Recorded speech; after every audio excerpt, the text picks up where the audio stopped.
Okay, let's get started. So we were doing countability last time, and we had talked about we had shown that a countable union of countable sets is still countable. Right. That's where we basically finished, but then I kind of jumped ahead and showed the proof, using Cantor's diagonal process, proving that that the real numbers are uncountable. So let me back up to what I was going to show before that, which is that if you have a countable set, a countable set, and you have B sub n being the Cartesian product A cross A n times. In other words, the set of tuples, n tuples, A1, A2 through AN, where the AI are all in A. Then that's also countable. Then Bn is countable also. Okay, so like a Cartesian product of countable sets is still countable. Okay. Notice that when we showed that R was uncountable, right? R was uncountable. We did it by showing that if you looked at Z mod 2Z, that is 0, 1, and then took an infinite Cartesian product, right? If we looked at an infinite tuples, right? Then that actually was uncountable. So even though you're just taking finite sets here, an infinite Cartesian product of even finite sets is uncountable. Okay, so right, if you have here, of course, we were saying that a finite Cartesian product. Finite Cartesian product of countable sets is countable. Okay. And the proof of it is pretty straightforward. You just say, well, look, let's just do it by induction, basically. If A countable means that A can be expressed as A1 as a set A1, A2, A3, etc., etc. And so there's some sequence that uniquely spans a set without any repetition. Okay. And then A2 observe that if I take any A, like AI, and I cross that against A, right? Let's take A1, say. A1 cross A, that's going to be everything that looks like A1, everything that has A1 in the first variable, right? And that is countable. Right, that's countable. And then you just take the union of all of them, right? Then if you take the union over all I of the AI cross A, well, that's going to give you A2, right? That'll give you A2, and so A2 is countable, right? But then you can just keep on going, up to n steps. AN is going to be countable. So you just do it this way. So not particularly interesting, but it's one way of recognizing whether a set is countable or not.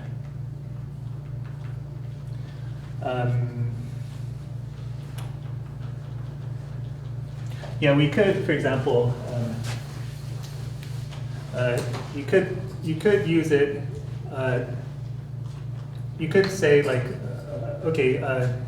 Z is countable so z cross z is countable. So as an example, maybe z cross z is countable, right?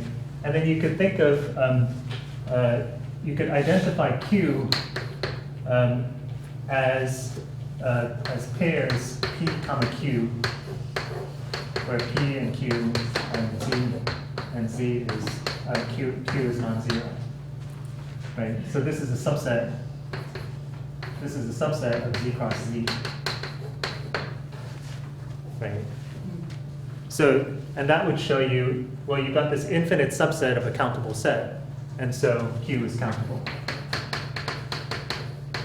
Right, so there's an alternate proof of the countability of the rationals, right?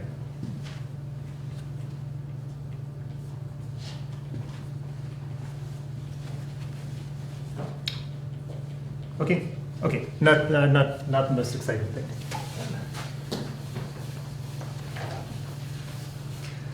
Okay, let's see. So kind of, I think the main point of the second chapter is to, do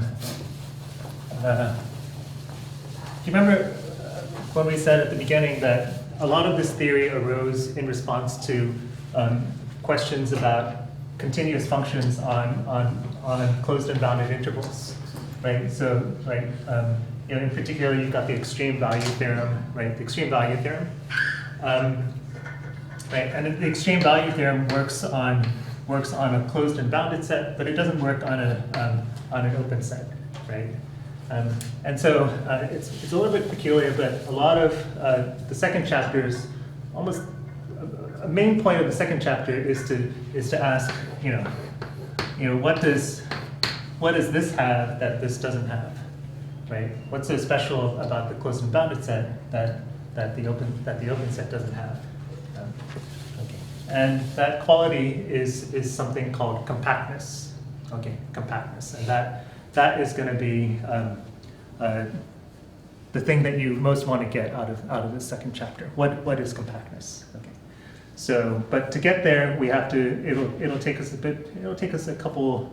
It'll take us a fair amount of definitions to get to the notion of compactness. So let's start there. Start in that direction. The spaces that we're going to be working in are called metric spaces. Okay, and here's the definition. We have X is set. You have D on pairs of elements in X. Okay, this D is going to be our distance. Okay, basically a distance function. So D is a function such that for all P and Q in X, the following three properties are satisfied. One, the distance between two things is always bigger than 0 whenever P is not equal to Q, and the distance between a point and itself is equal to 0. 2, the distance, if we take the distance between P and Q, it's the same thing as the distance between Q and P. And 3, the distance between P and Q is always less than or equal to the distance between P and some intermediary point R plus the distance between R and Q. Okay. So maybe I should say it this way. If this thing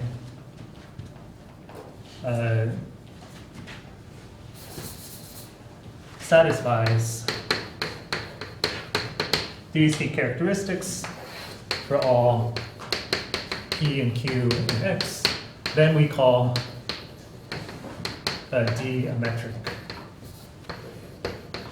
A metric on X, and we call X with the metric a metric space.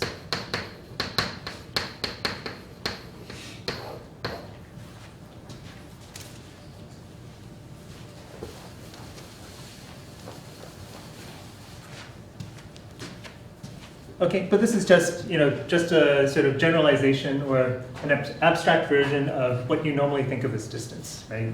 Right, the distance between two objects, unless the objects are the same, is going to be positive, right?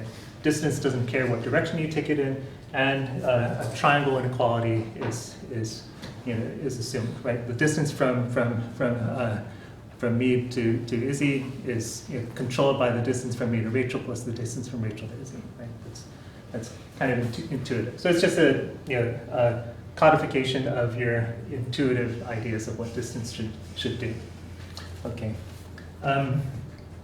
So of course, as a standard example, if you have R and you let the distance be defined as the absolute value of x minus y, then that works as a metric, right?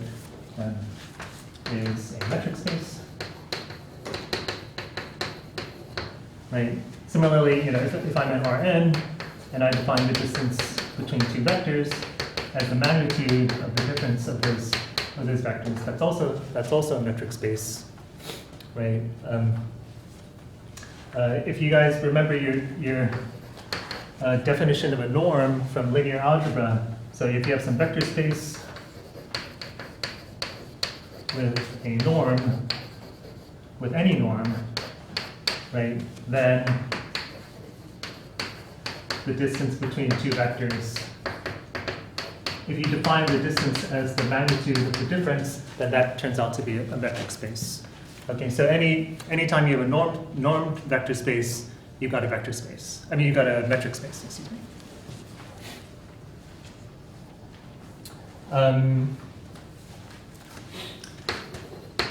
To give you something a bit more amusing, there's the so-called discrete metric.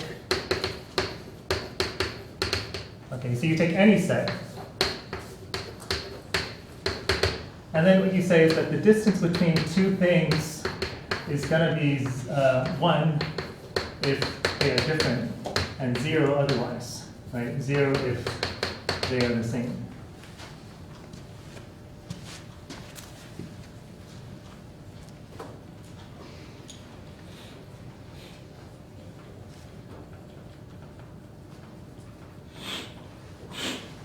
Okay, and it's an easy check to see that discrete metric satisfies the three qualities of the metric. Okay. Another one that you may have encountered before is the taxicab metric. Taxicab metric on R2 or Rn, doesn't matter. And that is, if you have 2 points, you define the distance between them to be the distance that a taxi would have to travel if there were only perpendicular streets. Okay. So the taxi cab can't go diagonally at all. It can only go parallel to the axes. Okay. So if this is x1, y1, and this is x2, y2, then the distance between them is going to be absolute value of x1 minus y2 plus absolute value of y1 minus y2. Right, that's the distance. This distance plus this distance. Okay, and that turns out also to satisfy the qualities of the metric, the properties of the metric.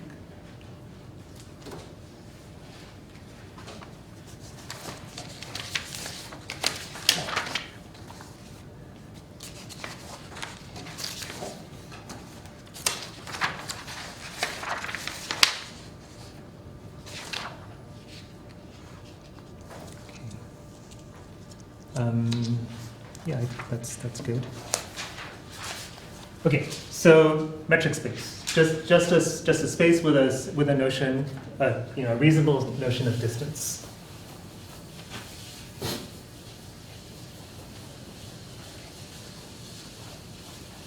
Okay, so what we're going to use the metric for is to so the metric will give us a notion of closeness. Right? Whenever you have a metric, you can talk about like points close to another point. Okay. And so when we start talking about topology, we want to talk about these things called neighborhoods. Kind of the central idea of topology is this notion of a neighborhood, things that are close to a point. Okay, so like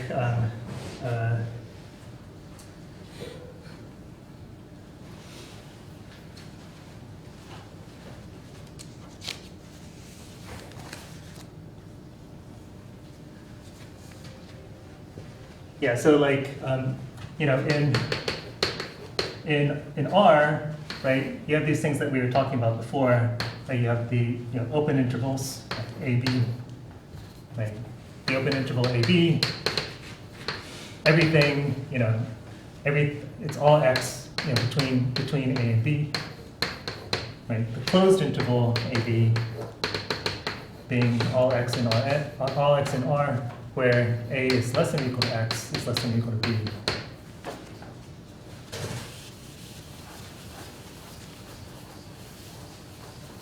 Right, you've got half open intervals and this sort of thing. Okay.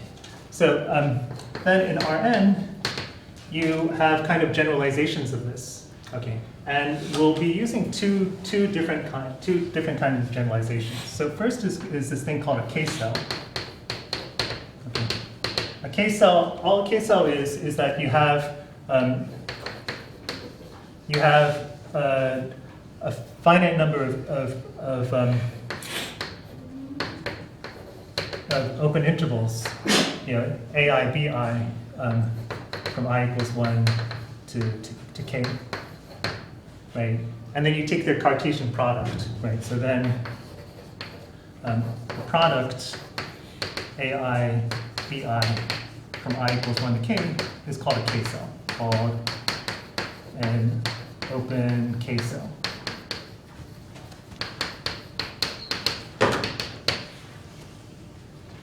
Okay, so it's nothing fancy, it's just a rectangle, right? It's just a rectangle, right? You've got A1, B1, you've got A2, B2, A2, B2, right? And then you take their Cartesian product.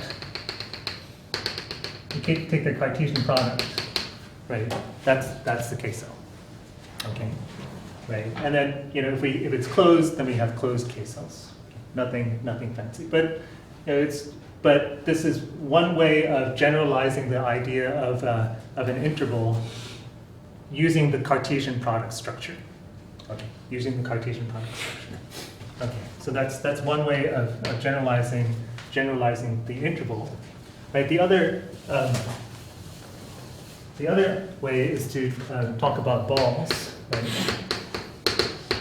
Right. So you have some point in Rn.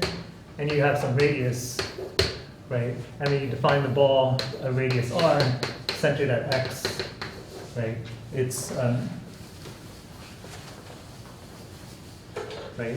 It's all the points in Rn for which the distance to that center point is smaller than r, right? So this is called the open ball.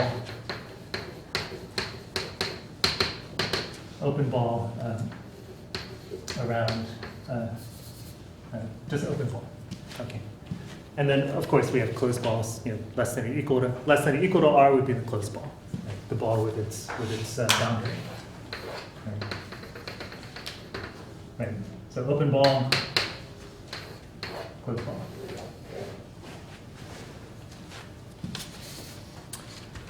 Okay. So this is Euclidean space, right? This is Euclidean space, but and we want to do this sort of thing for metric spaces, but the metric space doesn't necessarily have any sort of Cartesian structure. So we're not going to use the K-cell. We don't extend this idea of K-cell. Rather, we extend the idea of ball, right? Because in a metric space, you definitely have points, and you definitely have distance, right? You've got a sense of distance as well. So that can be generalized, whereas the K-cell can't. Okay. Okay, so let me put up some basic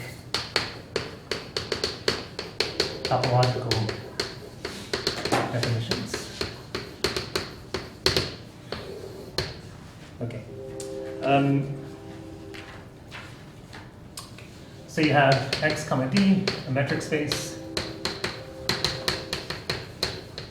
You have, let's say that E is a subset of x, and P is some point in x.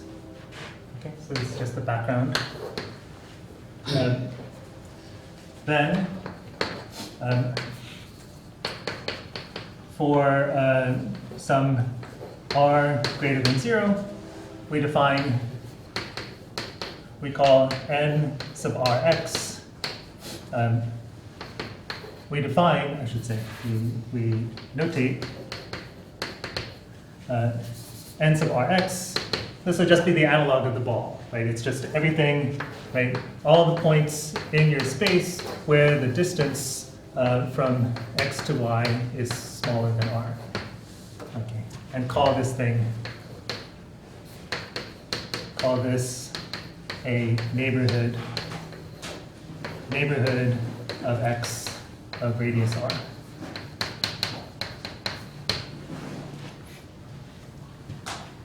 Okay, and I always write neighborhood as NBHD. But I often will just write this as a ball. I'll use the ball notation or the neighborhood notation. It's kind of basically interchangeable. Okay. Okay. So in this room, if we're using the discrete metric, what is the neighborhood of me of radius 2? It's everyone, right? Because the distance to everybody is smaller than 1, right? In fact, it's the whole, well, in this room, yeah, it's everything. Okay. What about if I say, what is the ball with radius 1 centered at the origin in the taxicab metric? In the taxicab metric. Think for a minute. Right, remember the taxicab metric is like you have to travel like this. Right. So how far can I get? How far? Draw something. Take 10 seconds. Draw the neighborhood. Draw this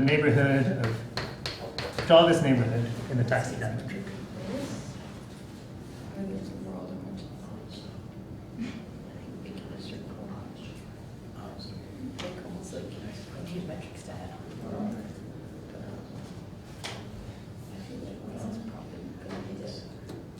Right, so where can we get in one unit of distance, right?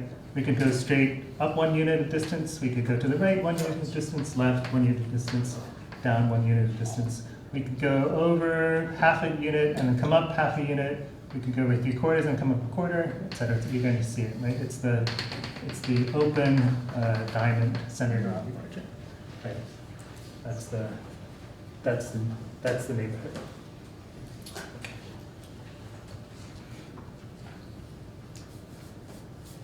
Okay.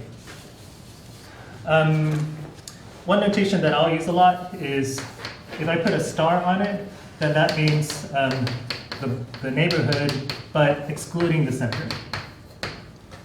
Okay. And I'll call that the punctured neighborhood. It's kind of handy notation.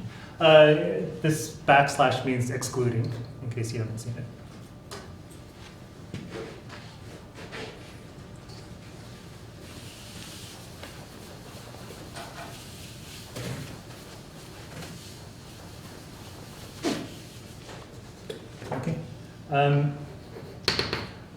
Number 2, an important idea. If for all radii, the punctured neighborhood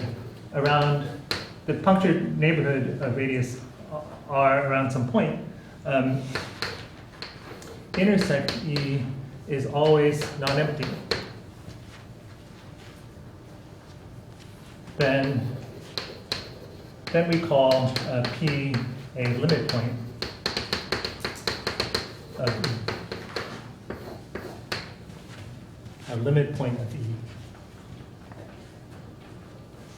Right, so the picture is, right, you have this point here, P, and you look at all neighborhoods of it, right, and you look at the punctured neighborhood, right, all the guys of, you know, whatever radius, right, and if every single one of those intersects E, then we call it a limit point of E. Yes? Did you mean not equals there? Thank you. Yeah.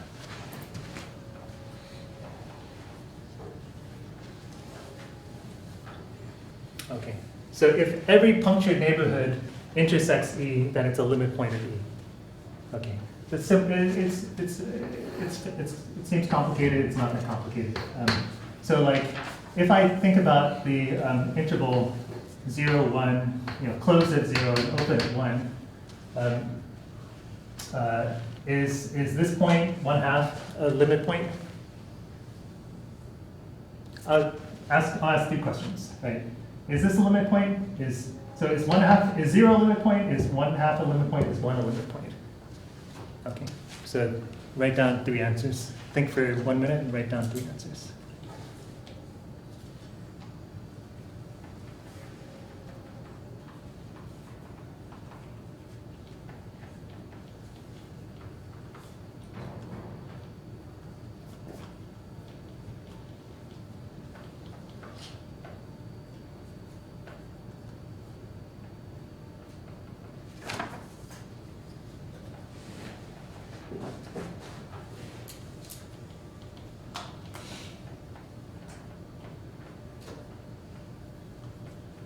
Okay, turn to somebody nearby and say, what do you think?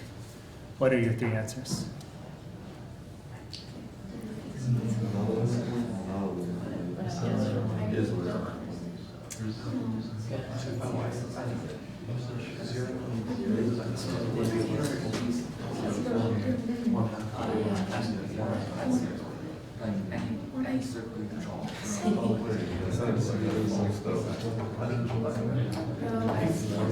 Okay, who is 0 a limit point? I should say with respect to the standard metric. Yes? No?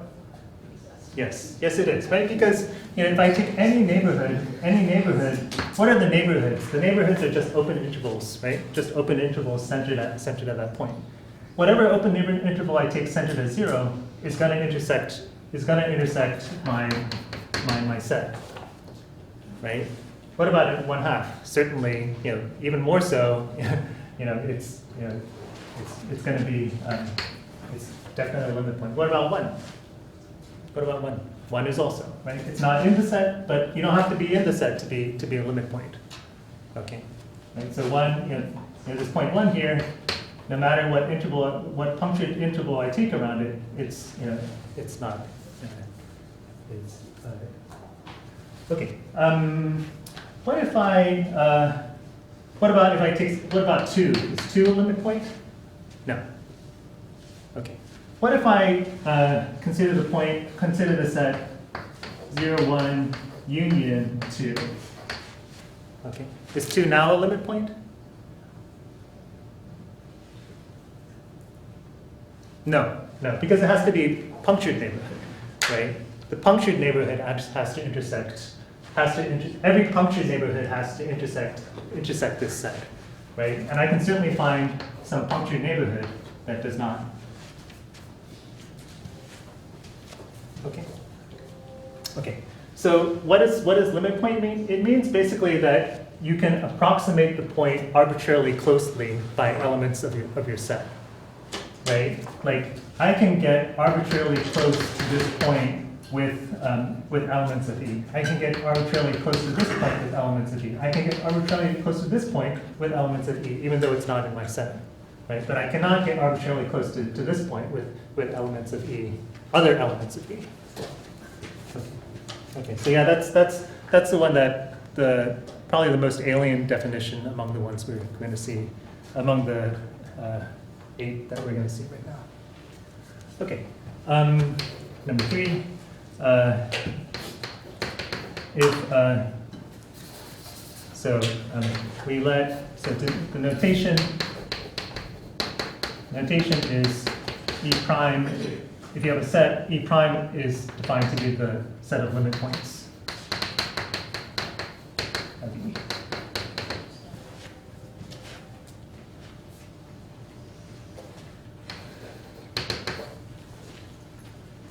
Okay, so like in our 0, 1 example, right, then E prime would be the closed set 0, 1, right? It would be E, but it would also be throw in that point 1 at the end. Okay. So next definition, if E prime is contained in E, we call E closed. We call E a closed set. So if it contains all its limit points. Number 4, if P is in E, but not in E prime, so not a limit point, we say that P is an isolated set, isolated point of E.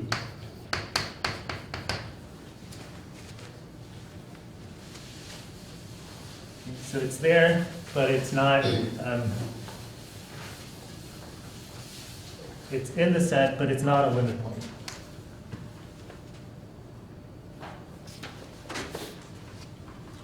Right, so like for example, if I consider the set E consisting of everything of the form 1 over n, right, so here's 0, 1, 1/2, 1/3, and so on and so forth, right? Well, do you see any, what are the limit points of this set E? Harrison? 0 and 1. 0 and not 1. Right, not 1 because I can find a punctured neighborhood, Oh, right? Right, that doesn't contain it. Right. I can do that for everybody. Okay.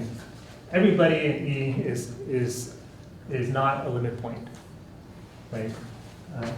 Here, the only limit point here is 0, which is not even in the set. Okay. Okay. So all these points are. This is a set consisting entirely of isolated points.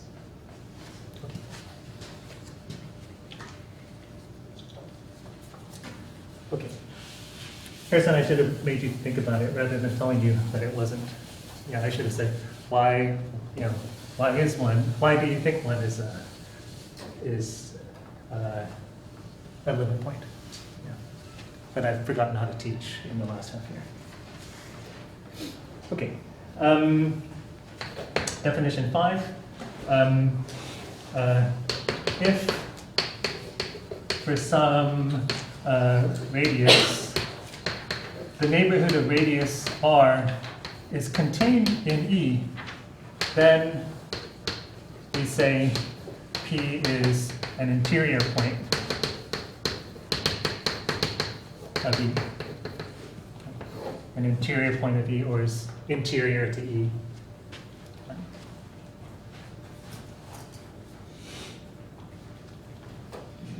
Okay. So, right, like, if we go back to our half open interval, 0, 1, right, and I take again like 1/2. Well, that's certainly interior, right? Because I can find what it means is that I can find a neighborhood around it that is contained in the set. Okay, I can find a neighborhood around it that's contained in the set. Okay, this point here, 0 is in the set, but it's not an interior point, right? Because I can't find, no matter what radius I choose, I can't find that is contained entirely in the set. Okay. Right. Right. Again, notation. E with a circle above it is used to denote the interior points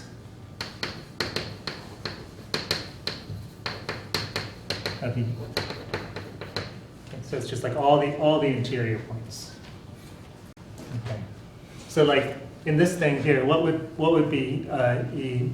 What would be the interior of 0, the half open set 0, 1? Would it be the open set of 0? It would be the open set 0, 1, right? Right. Everything in this set is interior except for this guy here, right? Except for 0, right? Because whatever point I choose, I can always find, I just take half the distance to the closest boundary point, and that would be my radius. Okay, everybody okay? Okay, it's just a lot of definitions, but just link everything back to like the real line. Okay, number 6. If E actually equals interior points, if E consists entirely of interior points, we call E an open set.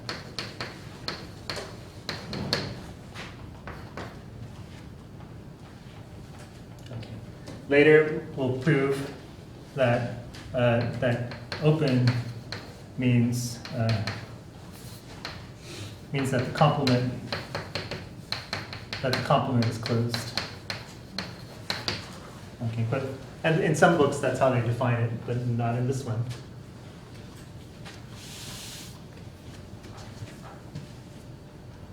Okay. Okay. Two more definitions.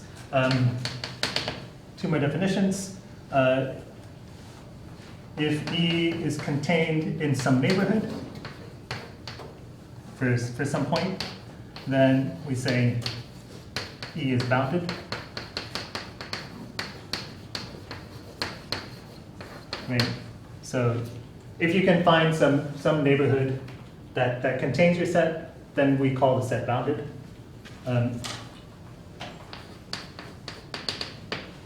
If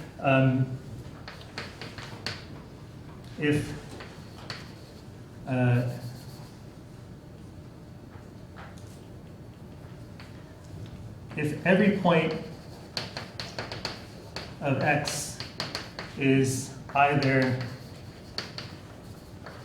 in E or in E prime, right? Either it's in E or it's a limit point of E, then we say E is dense in X. So here's where we can actually define density. Right, and I hope it's clear that the rationals are dense in the reals. Right, that every point of X is either rational or can be arbitrarily closely approximated by rationals.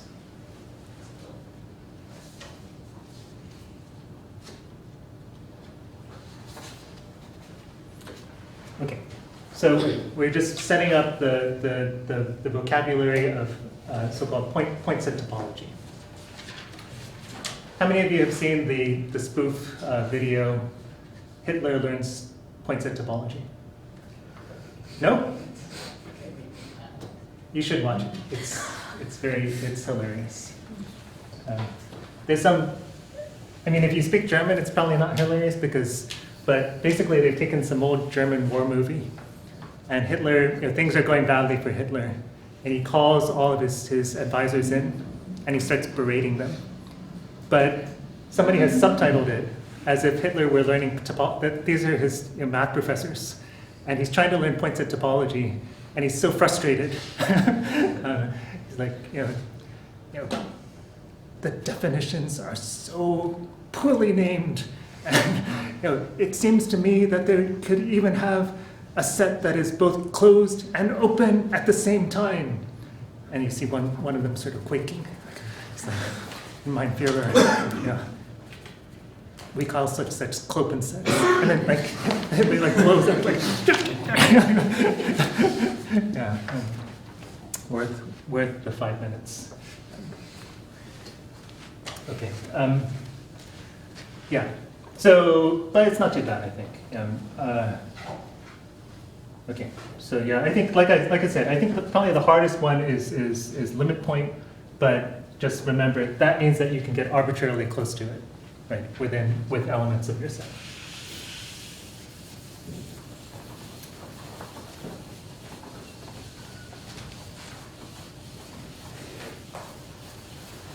Yeah, apparently there are many spoofs of that where they take exactly that scene and they dub it over to, you know, Hitler doing something, Hitler learning this, Hitler learning that, and yeah, it's, yeah, the actor who plays Hitler,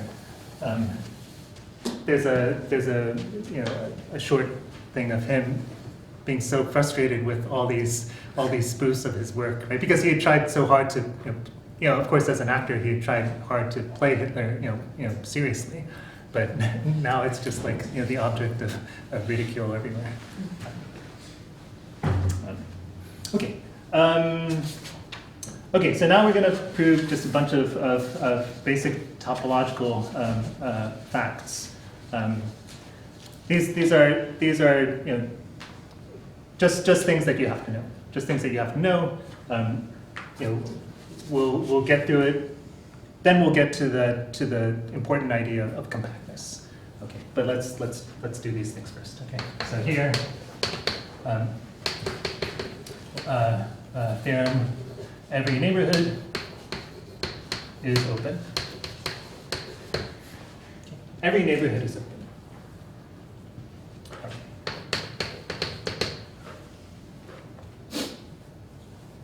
Right, so this is sort of like, you know, just making sure that you know the vocabulary. So, you know, just think, you know, the way you want to think about it is as if you were in Rn, right? And you say, okay, suppose I have some neighborhood of some point, right? I have some neighborhood of some point. I want to show that the neighborhood is open. What does that mean? That means that every point is interior, right?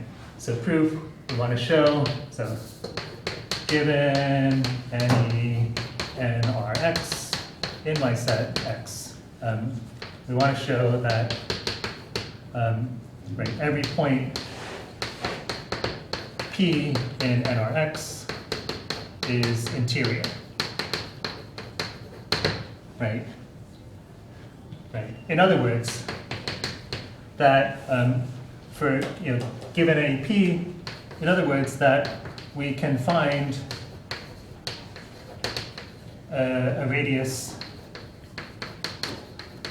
R prime such that the R prime that the R prime neighborhood is contained in the original set.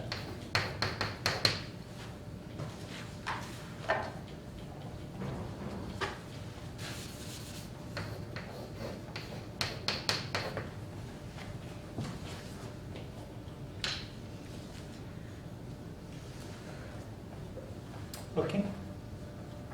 So think for a minute, see if you can sketch out something. Okay, I will go walk around outside. Yeah. See if you can talk to neighbors. See if you can write down, you know, figure out why this is clear and write down a proof. It's me 45 minutes ago.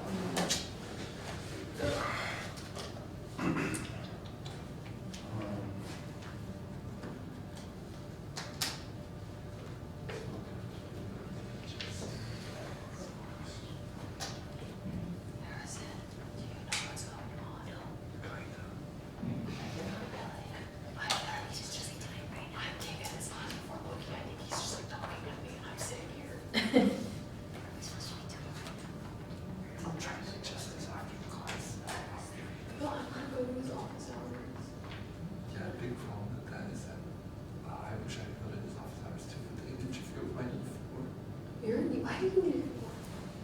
You're an engineer. Yeah. Oh, well then, that makes sense why you're going for it. Well,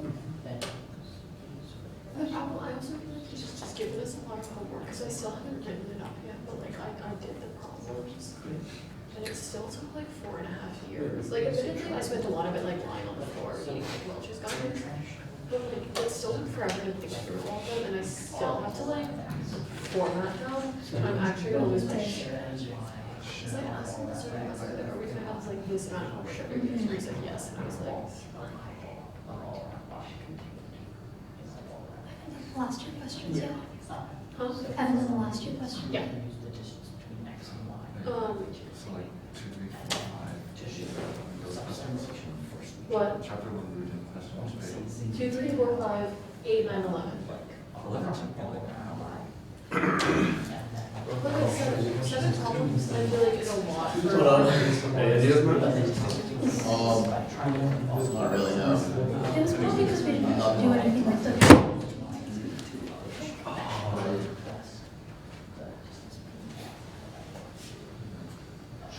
Okay, so you think this radius is r. I have some point p here, right? And if we were in Euclidean space, how would you find the radius? What would the radius be? Yes. Like r over 2, or like the distance between those 2 points divided by 2. The distance between here to here divided by 2? Like for our new radius. Let's see, let's think about that. So suppose my,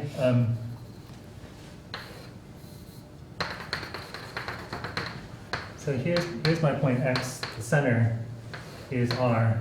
I have this point p here. Oh, I guess you probably want to use r minus Yes. the distance between those points. Yes, Yeah. yes. So yeah, if I take the distance to here, well, what I want is I want to take, basically you're thinking, I'm going to take the distance to the boundary, right? You're going to take the distance to the boundary. What's the distance to the boundary? It's going to be r minus this distance, right? So let's call this, so let r prime be r minus the distance of p to x naught. Let me call it x naught. Make it clear that it's in the center.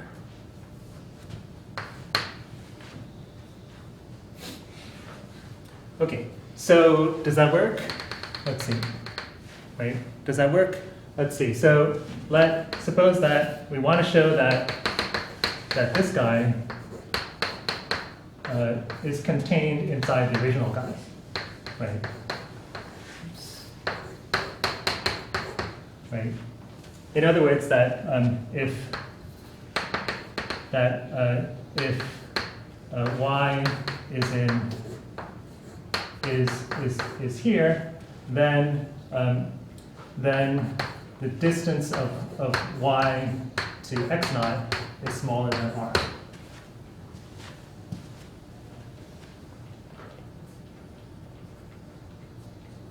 Okay, so we have that the distance of y to p is smaller than r prime, right? And we want to show that the distance of y to x naught is smaller than r. What do we use?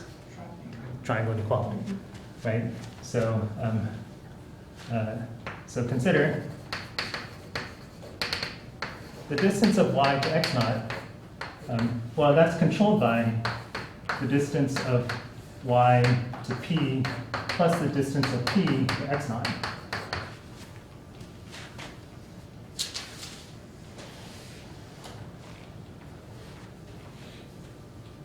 Right?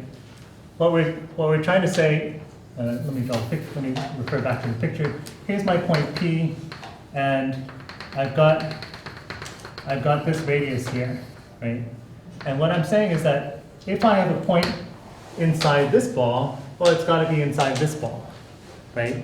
And the reason is that I can control this distance by the sums of these distances, right? That's the triangle inequality. the distance of y to x naught is controlled by the distance of y to p plus the distance of p to x naught. Right? Right? And the distance of y to p is smaller than this, which is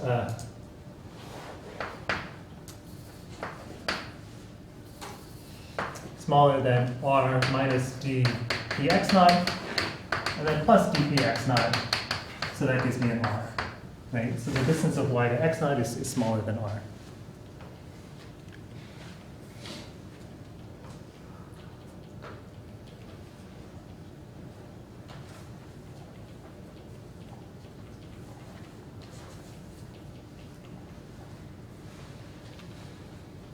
Okay, let me run through that again.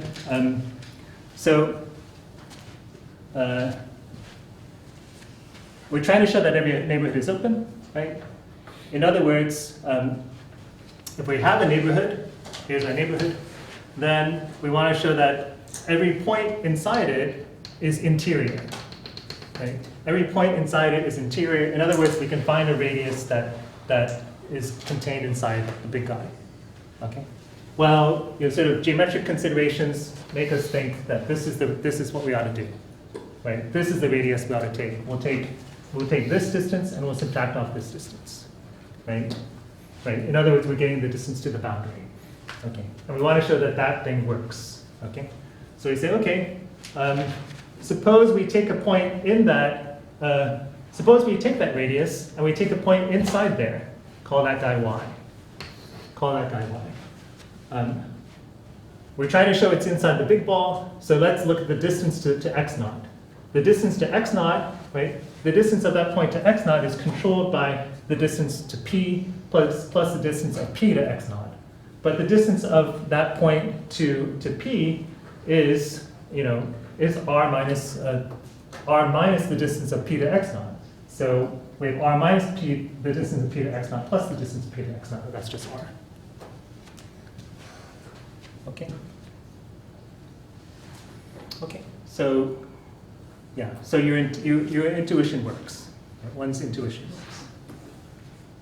Does it make sense? Anybody have a question? Anybody confused?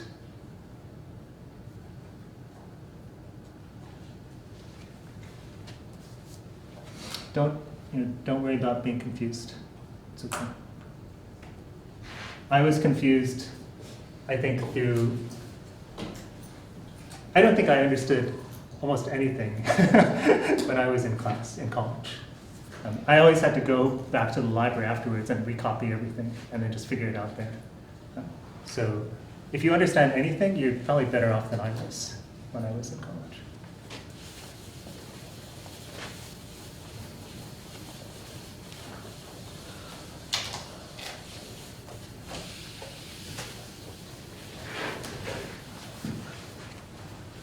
I know, maybe I'll tell like an inspirational story. So like, my first course in college was with Andrew Wiles. Do you guys know his name? Andrew Wiles, the guy who proved Fermat's last theorem. Okay, the theorem that Fermat had posed in 350 years before, and then Wiles proved it. Although he hadn't proved it at that time, he proved it some years later. So Wiles proved it in 1993. And it was like world-shaking news. It was in the New York Times on the front page. Wiles was in People magazine as one of the 50 most intriguing people of the year. Anyway, so I didn't understand anything there was a class in linear algebra, but it was out of a book called Finite Dimensional Vector Spaces, and it was over arbitrary fields. I think I mentioned this. It was over arbitrary fields, not the real numbers. And I didn't understand anything. I'd come from, I'd taken Calc BC, done this sort of thing. So I went to his office hours and I said, I don't even understand what this thing is. I don't understand this. I don't understand. I felt pretty down. And Wiles said, "Don't be discouraged." He said, "Don't be discouraged. When I first opened a theoretical math book, I couldn't understand anything at all." That's all he said. But anyway, so I always think about that. Like, if this guy who is gonna, be remembered till the end of the human species. Couldn't understand a theoretical math book at the beginning. It's okay to not understand at the beginning.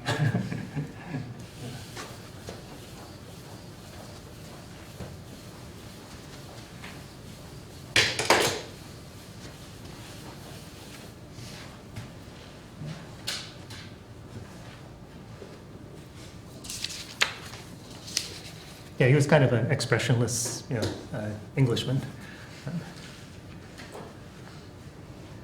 The only time I saw him show expression was at the final exam, where he came in, passed out, the TA passed out the finals, and Wiles looked at us and he said, okay, the exam is 2 hours. So everybody put on your thinking caps and go! And that was like the most expression he had shown the whole semester. So like, whoa. Yeah. Anyway, so if you have questions, it's okay. Okay, so, oh yeah, good. I should hurry up. Less stories, more teaching. Okay, so here is a very, very cool thing. So you have E is a subset of X, a metric space. Then if P is a limit point of E, then every neighborhood of P contains infinitely many points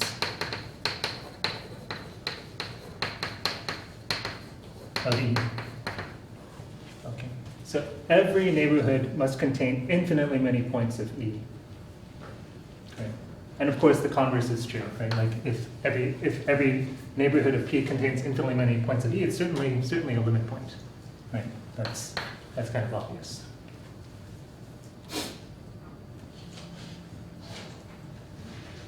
Okay, so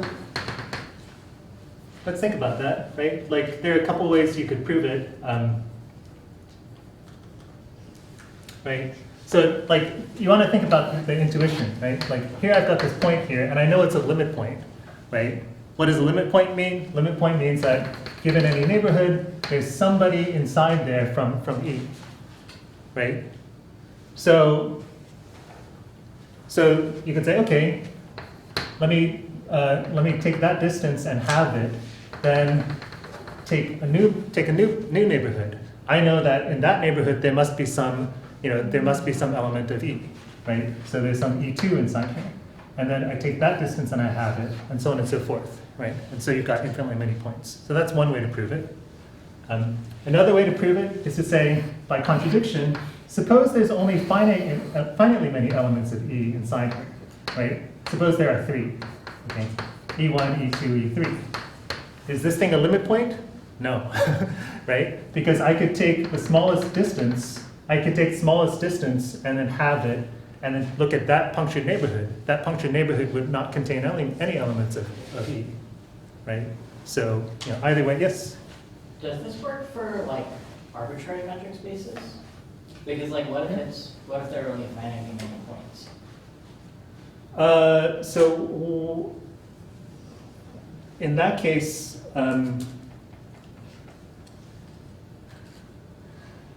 what is a limit point? Right? If you've got only finite many points, then if you take the distance to the smallest one, in that case there are no limit points. Yeah, Okay. yeah, no limit points. It's a good question. Okay, so people see the idea, right? Everybody see the idea. Which one which should we write down? Number 1, 2. Close your eyes. Raise the finger. 1 or 2. Okay, I'm sorry. The ones have it. Okay, so the ones have it, and they probably should have it, because to do this properly, we need to do it by induction. right? So you say proof by induction. Um, uh,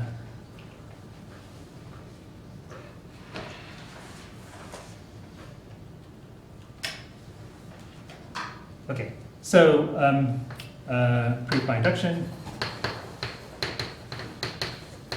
right? I mean, I could write it down kind of sloppily, but say like choose one point, then take half the neighborhood, then choose another point, and continuing in this manner, continuing in this manner, you see that there will be infinitely many points. That's how I would probably write it, but if you want to write it properly, you should do it by induction. So you say, okay, by induction on the number of points. Okay, so we'll say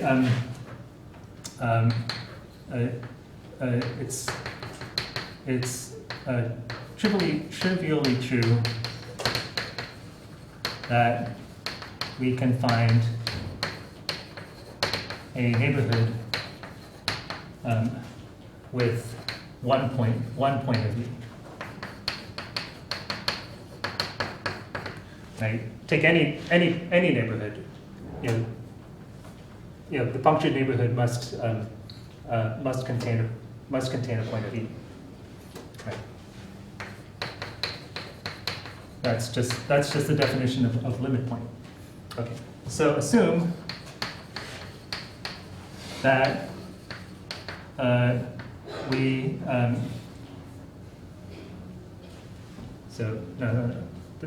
that let me say it this way, that we can, it's trivially true that, okay, so fix a neighborhood, NRP, it's trivially true that it must contain one element of E. Okay. So now assume by inductive hypothesis that it contains endpoints E1 to En, right? Let R be the minimum of the distances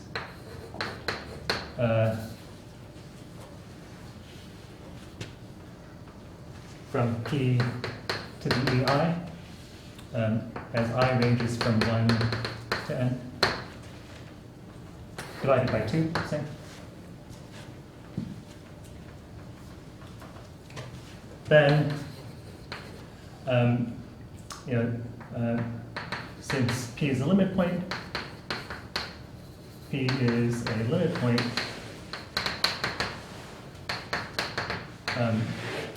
and sorry, let R prime be that minimum distance over 2, then NR prime P contains star contains some E n plus 1, right? And that die is not any of the right, is not any of the EI for I from 1 to N, right? Because its distance is too close. Okay, so we know that the neighborhood contains, in fact, N plus 1 points of E, right? And so we know that it contains infinitely many. It contains, k points for every k.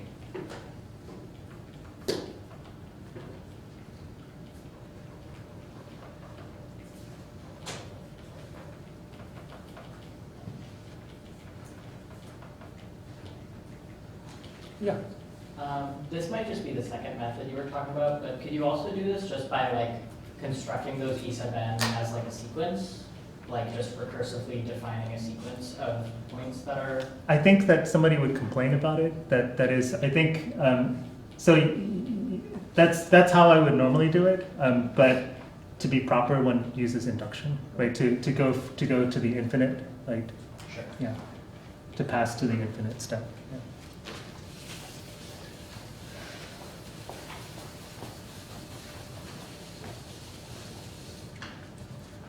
Okay. Okay. Yeah. Let's. Okay. Let's do the next simple fact, which is that E is open if and only if the complement is closed.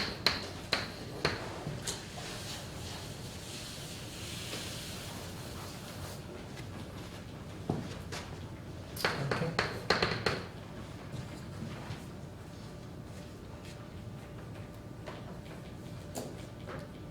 Okay. So let's go forward saying, so we want to show, so assume E is open, right? In other words, every point is interior. Right? Every point of E is interior. You want to show that E complement is closed, right? That E complement contains all its limit points. Right? That E complement contains all its limit points. Okay. So you say, okay, suppose P is a limit point of E complement. Yeah. I got a refresh on what E complement is. Oh, it's just everything other than E. Okay. So yeah, so you got your set E, and then here's your ambient space X, and the E complement is everything outside of E. So it's all points in your space that are not in E. Yeah. Okay, so we want to show that E complement is closed. In other words, that it contains all its limit points. Suppose we have a limit point of E complement. Okay, being a limit point of E complement means that, as we just saw, every neighborhood is going to contain infinitely many points from E complement, right? Right. So that means that every for all radii, the punctured neighborhood around P intersect E complement is non-empty, right? Every punctured neighborhood intersects E complement. Okay. Okay. But in that case, P is not an interior point of E.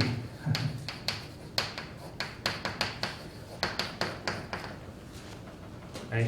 Very much not an interior point of E. Right? To be an interior point of E, you need to be able to find a neighborhood that's contained in E. But every neighborhood of P intersects the complement of E. So you're not an interior point of E. Okay. Well, if you're not an interior point of E, you're not a point of E, right? Because every point of E is an interior point, right? So E is not in E itself, right? Because E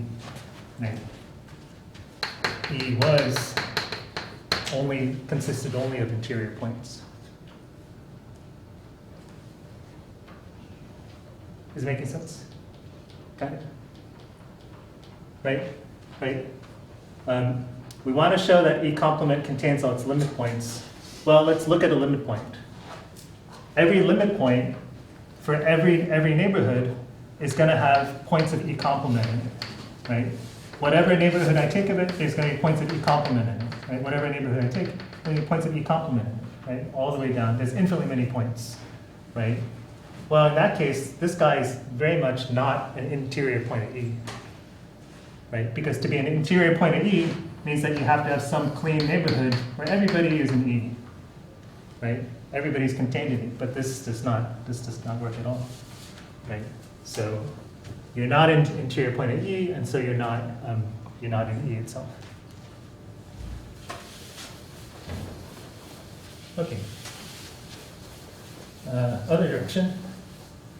Right? So suppose that, say that the E complement is closed.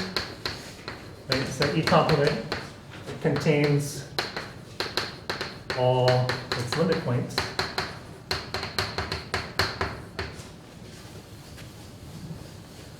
Contains all its limit points. Okay, so now we want to show that E is open. In other words, given any P in E, we can find a neighborhood around it that's contained in E.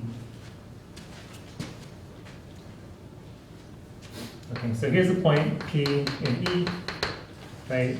We want to find a neighborhood that's contained in E.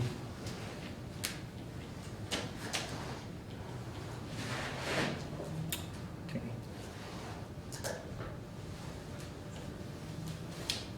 Okay, so what do we know?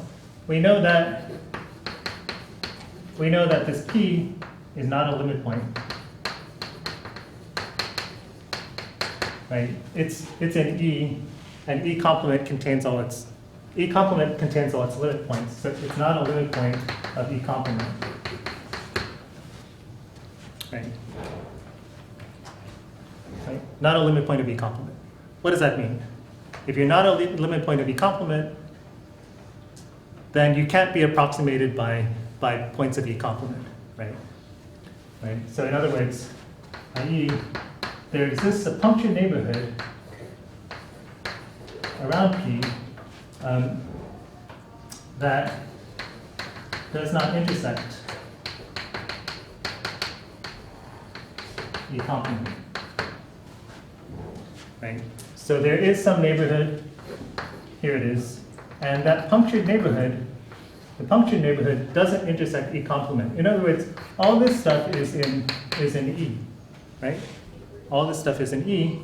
The center is also in E, right? So the whole thing is in E, right? Since the center is also in E, we have the entire neighborhood is contained in E, and thus P is an interior point, right? So P is interior, right? So every point in P is interior, and so E is open.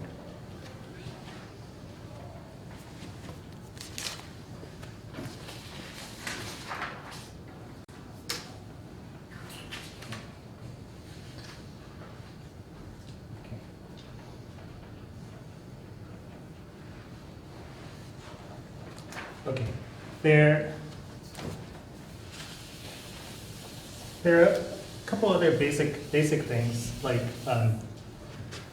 that if you have G alpha, a collection of open sets, and F alpha, a collection of closed sets, then when the infinite union of open sets is still open to the infinite intersection of closed sets is closed.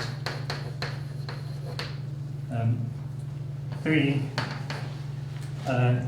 any finite intersection intersection of open sets is still open. 4, any finite union of closed sets is still closed. Okay. So just like how does openness and closedness interact with intersections and unions, right? Infinite unions of open sets, finite intersections of closed sets, these sorts of things. So I'm not going to prove it. I'll let you read it. They rely on so-called De Morgan's laws. The proof relies on something called De Morgan's laws, which says that that if you take complement of a union, that's the same thing as the intersection of the complements. Okay. So that's the key. This sort of set theoretic fact that the complement of a union is the intersection of the complements. Okay. So I'll let you read that. Okay, so yeah, so next time we'll start talking about compactness. That's it for today.